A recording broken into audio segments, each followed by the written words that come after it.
Hey everybody, it's Jason Blaha with Ice Cream Fitness here. I'm sorry that these are coming up so late with the Monday Q&As, but as I was reading the questions last night, trying to pick ones to do, my internet went out, and I normally film these on Sunday night and then I have them start uploading while I'm asleep because it takes about 5 or 6 hours for all of them to upload.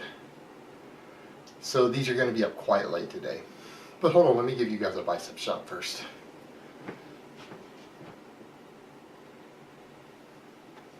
Alright, let's get into these questions. First question. How do you accurately calculate the macros of a cooked piece of meat when the package nutrition label is for the raw meat?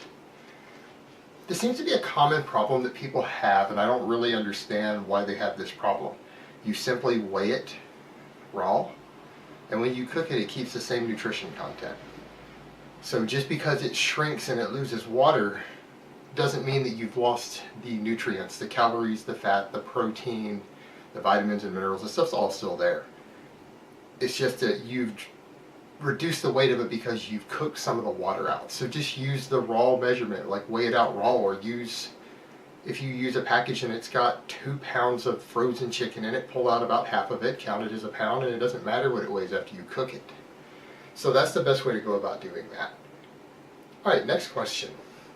Should I go down on maintenance calories during a deload week on a bulk? Yes, I've made a whole video dedicated to this in the past. I recommend cutting back to maintenance because if you follow your normal bulking calories, you're not really gaining muscle that week. You're going to be gaining almost purely fat off of your caloric surplus.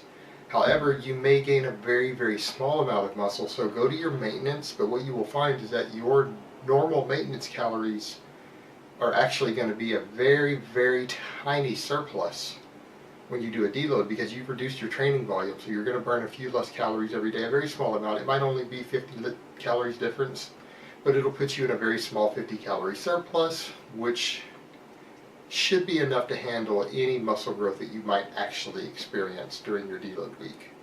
So that's how I recommend going about it. Go to what should be your maintenance and run that for your deload week. And I usually recommend the same for cutting. If you have to deload on a cut, I usually recommend going back to maintenance for that week also. Alright, last question in part 1. Which superhero, the Juggernaut or the Hulk? Well, anybody who knows me personally already knows this one.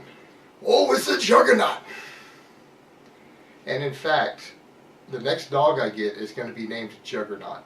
My wife and I are already debating about this, but I want to get either an English Bulldog or a Pug, and I want to name him Juggernaut. And if I do that, he will have his own YouTube channel.